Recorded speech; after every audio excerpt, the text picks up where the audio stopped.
சொல்லுங்களேன். ஆல்வின் சொல்லு. Very good. இந்த காலை ஜெப நாட்களிலிருந்து 119ஆம் சங்கீதத்தை தியானித்து கொண்டு வருகிறோம். இந்த நாள் 13வது எழுத்து, எபிரேய எழுத்துக்கு தலைப்பாக கொண்ட 97ஆம் வசனத்திலிருந்து 104ஆம் வசனம் வரை 119ஆம் சங்கீதம் வசனம் 97 104 வரை. Psalms 119 verses from 97 to 104. Let's read it together. எல்லாம் சேர்ந்து வாசிக்கலாம். உமது வேதத்தில் நான் எவ்வளவு பிரியமாய் இருக்கிறேன், நாள் முழுவதும் அது என் தியானம். நீர் உம்முடைய கற்பனைகளை கொண்டு என்னை என் சத்துருக்களிலும் அதிக ஞானம் உள்ளவனாக்குகிறீர். அவைகள் எனக்கு என்னுடனே இருக்கிறது. உம்முடைய சாட்சிகள் என் தியானமாய் இருக்கிறபடியால் எனக்கு போதித்தவர்களில் எல்லாரிலும் அறிவுள்ளவனாயிருக்கிறேன். உம்முடைய கட்டளைகளை நான் கை கொண்டு இருக்கிறபடியால் முதியோர்களை பார்க்கலும் ஞானமுள்ளவனாயிருக்கிறேன். உம்முடைய வசனத்தை நான் காத்து நடக்கும்படி சகல பொல்லாத வழிகளுக்கும் என் கால்களை விலக்குகிறேன். நீர் எனக்கு போதித்திருக்கிறபடியால் நான் உம்முடைய நியாயங்களை விட்டு விலகேன். உம்முடைய வார்த்தைகள் என் நாவுக்கு எவ்வளவு இனிமையானவைகள், என் வாய்க்கு அவைகள் தேனிலும் மதுரமாயிருக்கும். அது கட்டளைகளால் உணர்வடைந்தேன், ஆதலால் எல்லா பொல்லா வழிகளையும் வெறுக்கிறேன். ஆமேன், அல்லேலூயா. கைகளை தட்டி ஆண்டவருக்கு ஒரு காணிக்கை செலுத்தலாம். 119ஆம் சங்கீதம் 97ஆம் வசனத்திலிருந்து 104ஆம் வசனம் வரையில மெம் சொல்லுங்க. மெம் இது எப்படி உச்சரிக்கணும்னா, கான்வென்ட் படிக்கிறவங்க மேம் எப்படி கூப்பிடுறாங்க,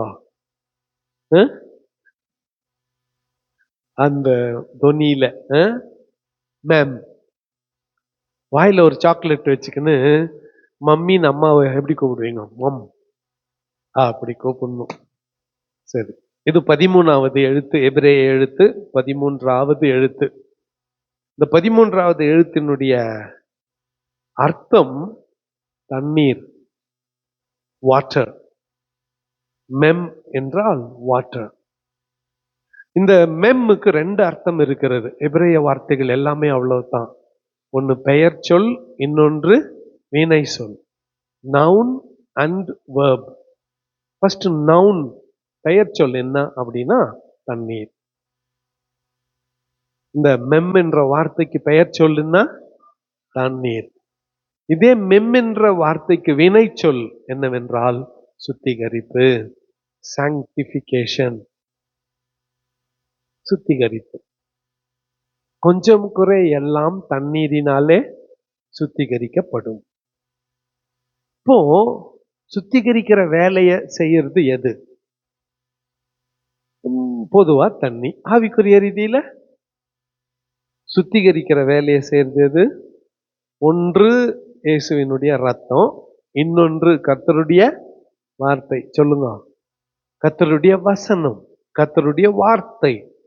அப்போ இந்த மெம்னா ஞானம், which comes by the word of God. கர்த்தருடைய வார்த்தையினால் கிடைக்கிற ஞானம். சொல்லுங்க. அல்லது வசனத்தால் கிடைக்கிற ஞானம், வசனத்தால் கிடைக்கிற அறிவு,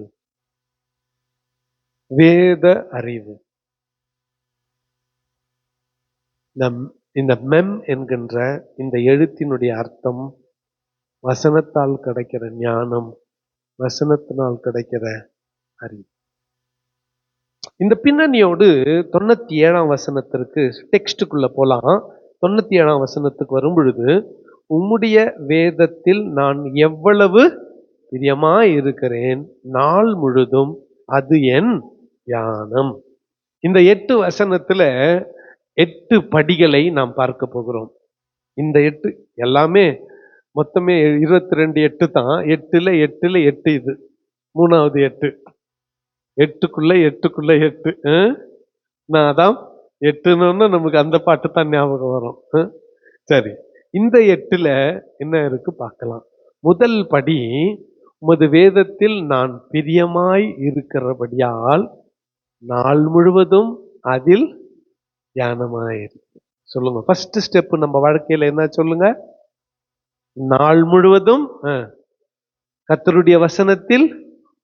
சரி, அப்படி தியானமா இருந்தா என்ன நடக்கும்? சரி, நீங்க நம்ப மாட்டேன்றீங்க, நீங்க எல்லாம் முறைக்கிறீங்க. 1ஆம் சங்கீதத்துக்கு திருப்பலாமே. சங்கீதம் 1க்கு கொஞ்சம் திருப்புங்க. அங்க என்ன சொல்லுது? துன்மார்க்கருடைய ஆலோசனையில் நடவாமலும், பாவிகளுடைய வழியில் நில்லாமலும், பரியாசக்காரர் உட்காரும் இடத்தில் உட்காராமலும். அது விட்டுருங்க, இது வேணாம் நம்மளுக்கு. அடுத்த வசனம், கர்த்தருடைய வேதத்தில் பிரியமாய் இருந்து இரவும் பகலும் அவருடைய வேதத்தில் தியானமாய் இருக்கிற மனுஷன் எப்படிப்பட்டவன்? பாக்கியவான். பாக்கியவான்னா ஆபிரகாம் மாதிரி, ஈசாக்கு மாதிரி, யாக்கோபு மாதிரி. பாக்கியவானுக்கு யார பிக்ஸ் பண்றாங்க பாருங்க? ஆபிரகாம. ஆசீர்வாதத்துக்கெல்லாம் தகப்பன். கர்த்தர் பயந்து அவர் வழிகளில் நடக்கிறவன் எவன்? அவன் பாக்கியவான். அவன் நீர்க்கால்களின் ஓரமாய் நடப்பட்டு தன் காலத்தில் கனியை தந்து இலை உதிராது இருக்கிற அவன் மனைவி அவன் வீட்டோரங்களில் கனி தரும், அவருடைய பிள்ளைகள் பந்தியை சுற்றிலும் ஒளியோ மர. இந்த பாக்கியவான்ன்றதே ஒரு நாளெல்லாம் பேசிருக்கலாம். ஆனா இந்த முதல் வசனத்துல, நான் நாள் முழுவதும் உம்முடைய வேதத்தில் தியானமாய் இருக்கிறேன், ஏன்னா அதுதான் எனக்கு பிரியம். அப்போ ஃபர்ஸ்ட் ஸ்டெப்பு, ஒரு நாள் முழுவதும் நம்ம எதுல தியானிக்கணும்? சொல்லுங்க சொல்லுங்க. இப்போ நமக்கு நிறைய தியானங்கள் இருக்கிறது. நிறைய பேரு கோபம், அப்போ பாரு டென்ஷனா இருப்பாங்க. நிறைய பேருக்கு பயம், எப்ப பாரு பயமா இருப்பாங்க. எல்லாத்துக்கும் பயம், பயம் பயம் பயம் பயம் பயமே. நிறைய பேருக்கு எப்ப பாரு மன சோர்வு, டிப்ரெஷன், எதையோ பறி கொடுத்த மாதிரி முன் போயின்னு இருப்பாங்க. ஜீவனற்று நடந்து கொண்டு இருப்பார்கள்.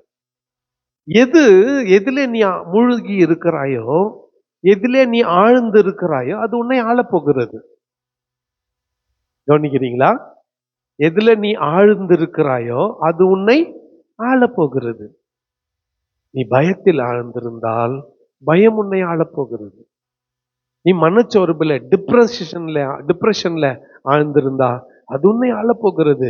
நீ கோபத்திலே ஆழ்ந்திருந்தால் அது உன்னை ஆளப்போகிறது. நீ கசப்பை ஆழ்ந்திருந்தால் கசப்பு உன்னை ஆளப்போகிறது. வேதத்தில் ஆழ்ந்திருந்தால் வேதம் உன்னை ஆளப்போகிறது. ஒரு அல்லேலூயா சொல்லுங்க. வேதத்தில் நான் எவ்வளவு பிரியமாயிருக்கிறேன், நாள் முழுவதும் அது என்னுடைய. இப்ப மொதப்படி, நாள் முழுவதும் நம்ம எதை தியானிக்கணும்?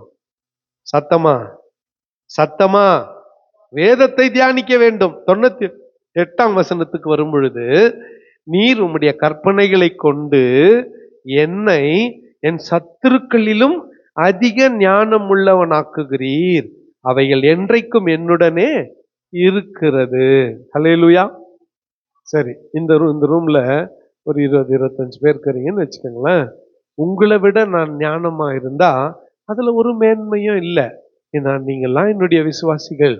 உங்களை விட ஞானமா இருந்தா அதுல ஒரு மேன்மையும் இல்லை. ஆனா என் சத்துருக்களை காட்டிலும் எப்படி இருக்கணும்? நானு சொல்லுங்க, ஞானமாய் இருக்க வேண்டும். இப்போ ஊழியத்துல பாஸ்டருங்க யாரும் எனக்கு சத்துருக்கள் கிடையாது சொல்றேன்.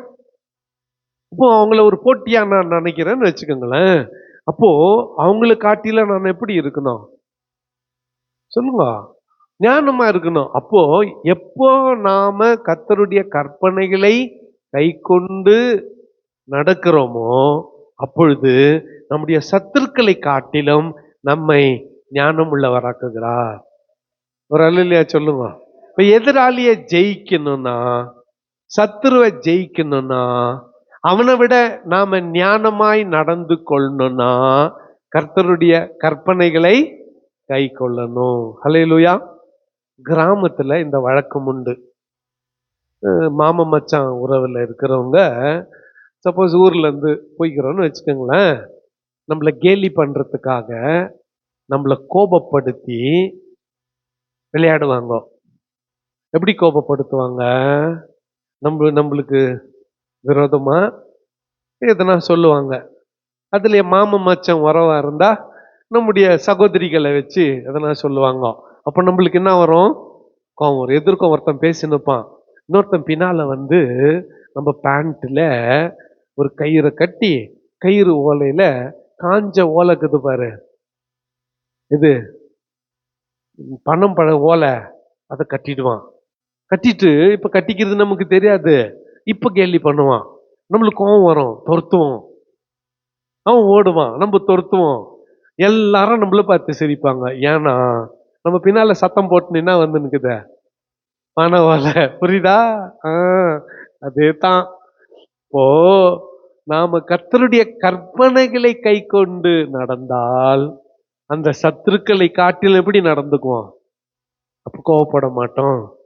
மூலமா அங்க கை வச்சு பார்த்துக்குவோம், பின்னால எதனா கட்டிட்டு இருக்கிறானுங்களா இல்லையான்னு. கட்டி இருந்தா அவனுக்கே தெரியாம என்ன பண்ணிடுவோம்? அவுத்துட்டு அவங்கிட்ட நல்லபடியா பேசிக்கினே அவனுக்கு அந்த ஓலைய கட்டிடுவோம். புரியுதா? இப்ப நம்ம சத்துருக்களை காட்டிலும் நாம் ஞானம் உள்ளவர்களாய் இருக்க வேண்டுமானால் கர்த்தருடைய கற்பனைகளை கை கொண்டு நடக்க வேண்டும்.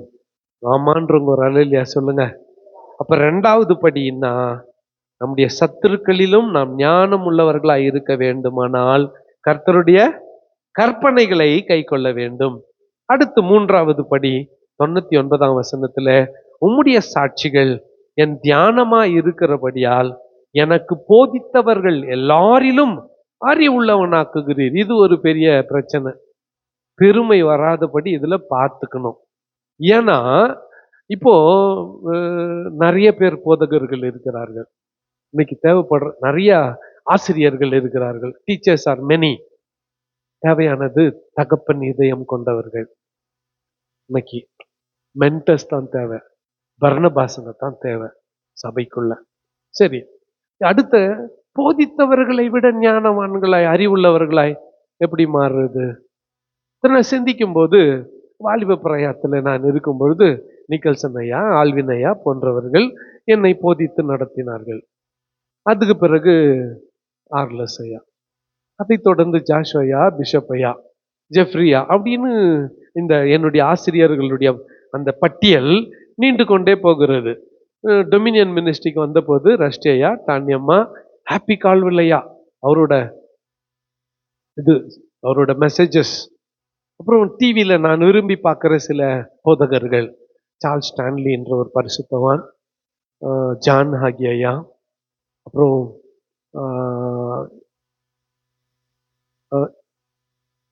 இப்படி சில பரிசுத்தவான்கள், அவங்களுடைய பிரசங்கங்கள், அவர்களுடைய செய்திகள், இவைகள் எல்லாம் நான் கேட்பது உண்டு.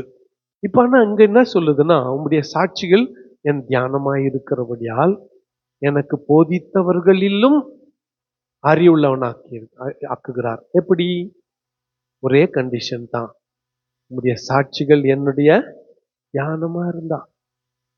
குருக்கு மிஞ்சிய சிஷ்யனா நீ மாற முடியும். எப்போ சொல்லுங்க? எப்போ? கர்த்தருடைய சாட்சிகளில் தியானமா இருந்தால். உன் குருவுக்கு எவ்வளவு தெரியுமோ அதை விட அதிகமா உனக்கு கர்த்தர் தெரிய வைப்பார். ஒரு அல்லேலூயா சொல்லுங்க. இது நல்லது இல்ல, ஆனா ஆபத்தானது. இது ஆபத்துன்னு சொல்றதை விட கர்த்தருடைய சாட்சிகள் நமக்கு போதித்தவர்களிலும் அறிவுள்ளவர்களாய் மாற்றுகிறது. 100ஆம் வசனத்துக்கு நாம வரும் பொழுது, உம்முடைய கட்டளைகளை நான் கை கொண்டிருக்கிறபடியால் முதியோர்களை பார்க்கிலும் ஞானம் உள்ளவர்களாக. இது இன்னொரு பெரிய சவால். உம்முடைய கட்டளைகளை நான் கை கொள்ளுகிறபடியால் முதியோர்களை பார்க்கிலும் ஞானம் உள்ளவர்களாக ஆண்டவரின் உன்னை மாற்றுகிறார். இப்போ முதல் ஆராதனையில நான் இதை சொன்னேன். நம்முடைய சபையில சில சகோதரர்களை குறிப்பா வயசுல என்னை விட மூத்தவர்களாய் கர்த்தர் கொடுத்திருக்கிறார். ஜான் ஐயா, அன்பரசன் ஐயா, இன்னும் பலர் கொடுத்திருக்கிறார். இப்போ ஒரு கடுமையான வேண்டும் என்றே அல்ல, வசனத்தில் வந்தா வார்த்தையில் வந்தா அந்த வார்த்தையை நான் பயன்படுத்தும் பொழுது, அந்த வசனத்தை சொல்லும் பொழுது, இனி மற்றவங்கெல்லாம் அஃபெண்ட் ஆயிட்டா பிரச்சனை இல்லை. ஆனா அவங்க வயசுல என்னை விட மூத்தவர்கள், அவங்க அஃபெண்ட் ஆயிட்டா, அவங்க இருக்கிறாங்கன்றப்போ நான் இந்த வார்த்தையை அடக்கி வாசிக்க வேண்டி இருக்கிறது. காரணம் என்னன்னா, நம்மிலும் மூத்தவர்கள் நம்மள என்னவா ஏத்துன்னுக்குறாங்க, பாஸ்டரா தகப்பனா ஏத்துன்னுக்குறாங்க. அப்ப அவங்கள வார்த்தையால நம்ம என்ன படுத்த முடியாது, காயப்படுத்த முடியாது. ஆனா கர்த்தருடைய கட்டளைகளை நான் கை கொண்டிருந்தால் அந்த முதியோர்களுக்கு இருக்கக்கூடிய ஞானத்தை காட்டிலும் எனக்கு அதிக ஞானத்தை கர்த்தர் கொடுக்கிறார். தாவீது அரச சபையிலே எவ்வளவு ஞானவான்கள் இருந்தார்கள், வயதிலே முதிர்ந்தவர்கள் மூத்தவர்கள் இருந்தார்கள். இருந்தாலும் கர்த்தர் தாவீதை ஞானவானாய் அதிக ஞானம் உள்ளவனாய் மாற்றினார். அல்லேலூயா. அப்போ 4வது படி, முதியோர்களை பார்க்கிலும் ஞானத்தால் கர்த்தர் உன்னை நிரப்புகிறார். 101ஆம் வசனத்திற்கு வரும் பொழுது, உம்முடைய வசனத்தை நான் காத்து நடக்கும்படிக்கு சகல பொல்லாத வழிகளுக்கும் என் கால்களை விலக்குகிறீர். அடுத்த ஸ்டெப் பாருங்க. கர்த்தருடைய வசனத்தை காத்து நடந்தா எங்க போக மாட்டோம், பொல்லாத வழிகளுக்கு போக மாட்டோம். பேசக்கூடாதத பேச மாட்டோம், பார்க்க கூடாதத பார்க்க மாட்டோம், செய்யக்கூடாதத செய்ய மாட்டோம், போகக்கூடாத இடத்துக்கு போக மாட்டோம். எப்போ நாம வசனத்தை காத்து நடக்கிறவர்களாய் மாறுகிறோமோ அப்பொழுது நம்முடைய கால்களை கர்த்தர் பொல்லாத வழிகளுக்கு விலக்குகிறார். அல்லேலூயா சொல்லுங்க. அப்போ ஆபத்திலே நாம சறுக்கி விட போவதில்லை. போன வாரம் மேட்டூர்ல இதுக்கு போனோம், கிராஜுவேஷனுக்கு. முடிச்சுட்டு அவ்வளவு தூரம் போறோம், தண்ணியில ஆடாத வந்தோம் எப்படின்னுட்டு டேம்ல இருந்து வெளியே வர தண்ணி ஆத்துல அங்க விளையாடும்படியாய் போனோம். தண்ணி கல்லு மேல பாய்ந்தோடுகிறபடியால் கல்லெல்லாம் என்ன பிடிச்சிட்டு இருக்குது, ஆசை. கால் வச்சா சறுக்கி, வாலிபர்கள் கூட சறுக்கி, ஒருத்தர் ஒரு பையனை கூப்பிட்டுக்குன்னு ரொம்ப ஜம்பமா அவங்க பையன் முன்னால ரொம்ப ஸ்டைலா, நம்ம அப்படித்தானே நம்ம பிள்ளைங்க முன்னால நம்ம ஹீரோ மாதிரி காட்டுக்க ட்ரை பண்றது, அப்படியே ரொம்ப ஸ்டைலா வந்தார் பாரு, அப்படியே சரிக்கு டம்முன்னு விட்டாரு. அந்த பையன் இதுக்கு தானே பண்ண வானான்னு சொன்னா, டேய் வாடா நல்லா இருக்குது சுதாரிச்சுக்குன்னு, அப்படியே அப்படியே அப்படியே அந்த அப்படியே தவழ்ந்தே போனார் கட்சி வரலாம். ஏன்னா வாங்கின அடி அப்படி. நாம கர்த்தருடைய வசனத்தை காத்து நடந்தால் சகல பொல்லாத வழிகளுக்கும் நம்முடைய கால்களை என்ன பண்றாரு, விலக்கி காத்து கொள்ளுகிறார். ஐயோ எவ்வளவு பெரிய ஆசீர்வாதம் இது. வாலிய பிள்ளைக கவனிங்க, பொல்லாத நண்பர்கள் வேண்டாம், பொல்லாத பழக்க வழக்கம் வேணாம், பொல்லாத வேணாம். ஏன்னா நீ ஏன் உன் காலத்துக்கு முன்னால சாவணும்? நான் சொல்றது புரியுதா உங்களுக்கு? கவனிக்கிறீங்களா? எதனா மண்டையில ஏறுதா? நீ ஏன் காலத்துக்கு முன்னால சாவணும்? ஆண்டவர் ஒருவேளை 80 வருஷம் 90 வருஷம் உனக்கு ஆயுச குத்துருப்பாரு. 30லயே ஏன் போனோம், 25லயே ஏன் போனோம்? எப்போ போவோம்? தீய பழக்க வழக்கங்களுக்கு போகும் பொழுது, பொல்லாத வழிகளுக்கு போகும் பொழுது என்ன பார்க்கிறோம்? நான் உம்முடைய வசனத்தின்படி காத்து நடக்கிறபடியால் பொல்லாத வழிகளுக்கு கர்த்தரே என் கால்களை என்ன பண்றாராம், விலக்கி காத்து கொள்ளுகிறார். அப்போ பொல்லாத வழிகளுக்கு நம்மை காத்து கொள்ளுகிறது கர்த்தருடைய வார்த்தை. ஆமேன் என்றுங்க ஒரு அல்லேலூயா சொல்லிடுங்க. ஜோரா கை தட்டி ஆண்டவருக்கு ஒரு காணிக்கை செலுத்திடுங்க. ஏன்னா நம்மை பொல்லாத வழிகளிலிருந்து நம்மை காப்பாற்றுகிறது கர்த்தருடைய வசனம். 102ஆம் வசனத்துக்கு வரும் பொழுது, நீர் எனக்கு போதித்திருக்கிறபடியால் நான் உம்முடைய நியாயங்களை விட்டு விலகேன். இது அடுத்த பிரச்சனை. அதுலயும் குறிப்பா இந்த மாதிரி ஊழியக்காரர்களா இருக்கிறவர்கள் 2 பேர் சண்டை போட்டுன்னு என்கிட்ட பஞ்சாயத்துக்கு வராங்க. இப்ப நான் நடுநிலையா நின்று என்ன சொல்லணும், 2 பேர்ல ஒருத்தர் பாதிக்கப்பட போறாங்க. ஷூர், கண்டிப்பா 2 பேர்ல ஒருத்தர் பாதிக்கப்பட போறாங்க. பாதிக்கப்பட்டவங்க அவங்க பிரச்சனையை விட்டுட்டு பாஸ்டர் மேல தான் குறை சொல்ல போறாங்க. அவங்க தவற விட்டுட்டு இந்த பஞ்சாயத்துல தலையிடாமலும் இருக்க முடியாது. தலையிட்டு உறவுகளை அல்லது அந்த ஃப்ரெண்ட்ஷிப்பையும் இழக்காம இருக்க முடியாது. 2 பேர்ல ஒருத்தர் நம்மை ஏற்றுக்கொள்ள போவதில்லை. இந்த சூழ்நிலையில நம்ம எப்படி என்ன செய்யணும்? நீர் எனக்கு போதித்து இருக்கிறபடியால் நான் உம்முடைய நியாயங்களை விட்டு விலகேன். முத்து, நீ செஞ்சது தப்பு சொல்லணும். அன்னிலிருந்து முத்து என்ன முறைக்கு போறான்? பிரச்சனை யார் யாருக்கு? முத்துக்கும் ஆதாமுக்கும். இந்த 2 பேரும் நான் பார்த்தேன். முத்துது தான் தப்பு. முத்து, நீ பண்ணது தப்புன்னு சொன்ன. ஆதாம விட்டுட்டான் முத்து. யார பிடிச்சுக்கனா? என்ன தப்புன்னாரு, என்ன தப்புன்னாரு. இதுல அவரு யார் சொல்றதுக்கு? நெக்ஸ்ட் அவர் ரொம்ப யோக்கியமா சண்டை போட்டுக்கிறது யார்? 2 பேரை. அவனுக்கு 2 பேரு நம்ம தலை உருளுது. ஆனா நாம இன்னைக்கு புரிந்து கொள்ள வேண்டியது, ஆண்டவர் நமக்கு போதித்திருக்கிறபடியால் எது பக்கம் தான் நிக்கணும் நம்ம? நான் உம்முடைய நியாயங்களை விட்டு விலக மாட்டேன். ஒரு ஆள் இல்லையா சொல்லுங்க. கோபமாக்குறவங்க எல்லாம் ஒரு ஆள் இல்லையா சொல்லுங்க. சரிங்க சிலது. ஓகே, அடுத்து 103 வசனத்துக்கு வரும் பொழுது, உம்முடைய வார்த்தைகள் என் நாவுக்கு எவ்வளவு இனிமையானவைகள், என் வாய்க்கு அவைகள் தேனிலும் மதுரமானது. அடுத்தது கவனிங்க, கர்த்தருடைய வார்த்தை நமக்கு இனிமையானது, அது தேனிலும் மதுரமானது. வார்த்தை அப்படின்னு சொல்றப்போ கொஞ்சம் இந்த டிஸ்கஷனை மாத்திக்கலாமே. டிஸ்கஷன். டிவியில ஒரு பட்டிமன்றம் பாக்குறீங்க. ஒருவர் ஒரு சொல்லம்பு விட்டா இன்னொருத்தர் அதை மறுத்து பேசுவாரு. ஆமா தானே? அதுக்கு அன்னை தெரசாலிருந்து இந்திரா காந்தியிலிருந்து எல்லாரும் உதாரணத்தையும் எடுத்துக்குவாங்க பெண்கள். மகாத்மா காந்தியிலிருந்து ஆபிரகாம் லிங்கன் வரல எடுத்துக்குவாங்க ஆண்கள். என்ன பட்டிமன்றம் பேசி முடிச்சுட்டாங்க. நம்ம கூட 1.5 ஹவர் பொங்கல் அன்னைக்கு, கிறிஸ்துமஸ் அன்னைக்கு நல்லா ஜாலியா கை தட்டி முடிஞ்சிடுச்சு. அடுத்த நாள் ஒரு 4 நாள் கழிச்சு அதை நினைச்சு பாருங்க, அவங்க பேசுனதெல்லாம் ஞாபகத்துக்கு வருமா? வராது.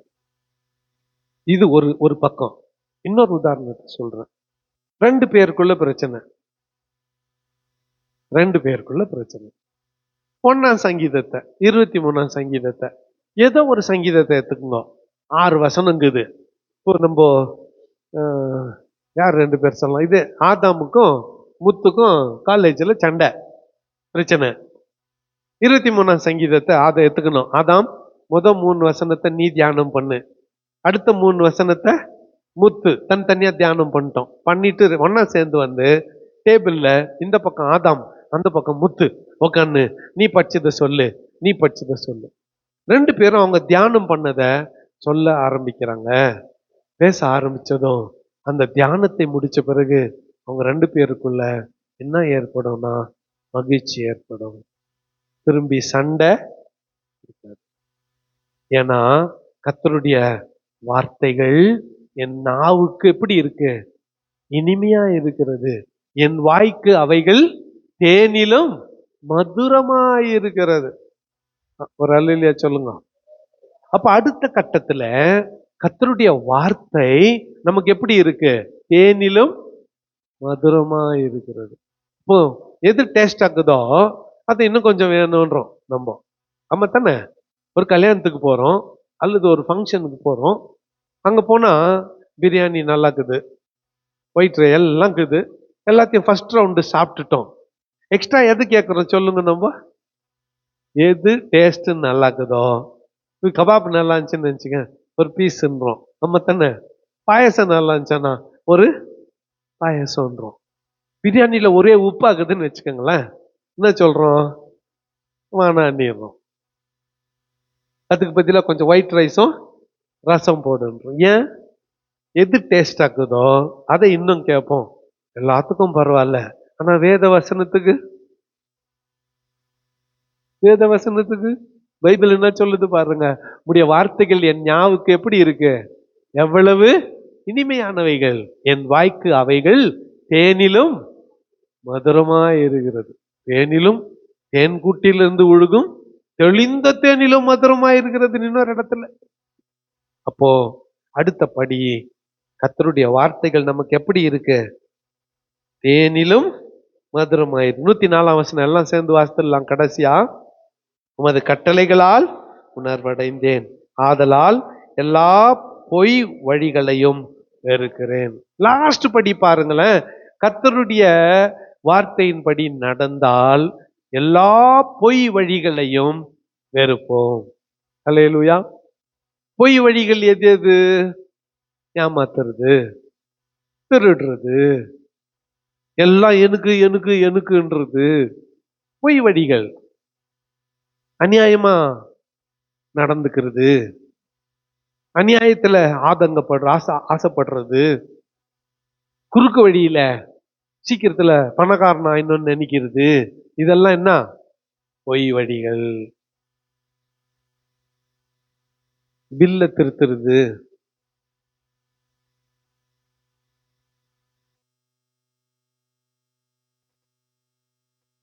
நம்ம கட்டட வேலைகளை பார்த்தோம். எதுக்குமே நான் பில்லு வாங்கல. காரணம் என்னன்னு சொல்றேன் கேளுங்க. கடைக்காரன் கேட்கறான், சார் எவ்வளவுக்கு பில்லு போட்டோம்? ஏன் வாங்குறவங்க எல்லாம் கொஞ்சம் சொல்லுங்க, கொஞ்சம் என்னத்துக்கு? ஏமாத்துறது. கர்த்தருடைய கட்டளைகளால் நாம் நடந்தால் நாம பொய் வழிகளை வெறுப்போம். அதுல ஒரு பிரயோஜனமும் இல்லை. ஒரு பிள்ளை அதை ஏமாத்தி நான் பொழப்பு நடத்தினா அதுல பிரயோஜனம் இல்லை. குறிப்பா நம்முடைய சமுதாயம், நாம வாழ்ந்து கொண்டிருக்கிற இந்த சமுதாயம் பிரச்சனைகளும் தேவைகளும் நிறைந்த சமுதாயம். விசுவாசிகள் ஏற்கனவே வறுமையில் இருக்கிறாங்க, ஏற்கனவே கஷ்டத்துல இருக்கிறாங்க. பாஸ்டர் நான் திட்டத்தை எடுத்துன்னு போட்டுக்கூடாது, ஏமாற்றக்கூடாது. நிறைய ஸ்கீமுங்களை இன்ட்ரடியூஸ் பண்ணி உங்ககிட்ட சுரண்ட பார்க்க கூடாது. அதெல்லாம் பொல்லாத வழிகள், பொய் வழிகள். நான் அதை வெறுக்கிறேன். இந்த there is no place for business. வியாபாரத்துக்கு இங்க என்ன இல்லை, இங்க கர்த்தருடைய வார்த்தைக்கும் வசனத்துக்கும் மாத்திரம் தான். எதுவுமே எனக்கு வியாபாரம் இல்லை, எதுவுமே எனக்கு பிசினஸ் இல்லை. சர்ச், ஸ்கூல், காலேஜ் எதுவும் எனக்கு வியாபாரம் இல்லை. எல்லாமே ஊழியம், மினிஸ்ட்ரி. நான் என்னிலும் வசதி படைத்த இடத்தில் பைபிள் காலேஜ் மாணவர்கள் தங்கி கொண்டு இருக்கிறார்கள். என்னிலும் வசதியான இடத்தில், நான் தங்குற இடத்தை விட நல்ல இடத்துல அவங்க தங்கி கொண்டு இருக்கிறார்கள். என்னிலும் நல்ல சாப்பாடு சாப்பிட்டு கொண்டு இருக்கிறார்கள். சும்மா நான் பொய் சொல்லிட்டு இங்க பேச முடியாது, அவங்களுக்கு நேரில் வச்சுன்னு தான் பேசுறேன். அருமையான ஆண்டவருடைய பிள்ளைகளே, அது வியாபாரம் அல்ல. அது அப்படி நான் அதை வியாபாரமாய் பார்த்தா அது பொய் வழிகள், அவைகளை நான் வெறுக்கிறேன். ஊழியம் கர்த்தருடைய, அதை நேர்மையாய், உண்மையாய், உத்தமமாய் நடப்பிக்க வேண்டும். சரி, ஊழியத்தை விடுங்க. உங்க குடும்பம், உங்க வரவு செலவு எல்லாம் கர்த்தர் கொடுத்தது. அத பொய் வழிகளை விட்டு நேர்மையாய் நடத்த கற்றுக்கொள்ள வேண்டும். 8 படிகளை தியானித்து நிறைவு செய்யலாமா? முதலாவது, நாள் முழுவதும் உம்முடைய வேத வசனத்தை தியானிக்கிறேன், ஆகவே என் சத்துருக்களை காட்டிலும் அதிக ஞானம் உள்ளவனாக்குகிறீர். அது மாத்திரல்ல, எனக்கு போதித்தவர்களை காட்டிலும் அறிவுள்ளவனாக்குகிறீர். அடுத்து, முதியோர்களை பார்க்கிலும் ஞானம் உள்ளவனாக்குகிறீர். அடுத்து, நான் உம்முடைய வசனத்தை தியானிக்கிறபடியால் பொல்லாத வழிகளை என் கால்களுக்கு விலக்குகிறீர். அடுத்து, நீர் எனக்கு போதித்திருக்கிறபடியால் உம்முடைய நியாயங்களை நடப்பிக்கிறேன். உம்முடைய வார்த்தைகள் என் நாவுக்கு எப்படி இருக்கு? இனிமையா இருக்கிறது. என் வாய்க்கு அவைகள் தேனிலும் மதுரமாய் இருக்கிறது. ஆகவே உமது கட்டளைகளால் உணர்வடைந்தேன். என் பொல்லாத வழிகளை வெறுக்கிறேன். உம்முடைய கட்டளைகளால் உணர்வடைந்தேன். என்னுடைய பொல்லாத வழிகளை வெறுக்கிறேன். உமது கட்டளைகளால் உணர்வடைந்தேன். என் பொல்லாத வழிகளை வெறுக்கிறேன். இது நம்முடைய ஜெபமாய் இருக்கட்டும். அன்றைய பிள்ளைகளே, அன்றைய தேனிலும் மதுரமான கர்த்தருடைய வார்த்தையை நமக்கு கொடுத்திருக்கார். ஆகவே வசனத்தால் let us be immersed in the word of God. கர்த்தருடைய வார்த்தையில மூழ்கி இருப்போம். அவர் எல்லாவற்றையும் பார்த்துக்கொள்ளும். கண்களை மூடி ஜெபம் செய்வோம். கர்த்தரை நோக்கி பார்க்கலாம். ஆவியிலே ஏவப்பட்ட ஒருவர் சுருக்கமாக கேட்ட வார்த்தையை நினைவு கூர்ந்து ஆண்டவருக்கு நன்றி சொல்லி ஜெபியுங்க.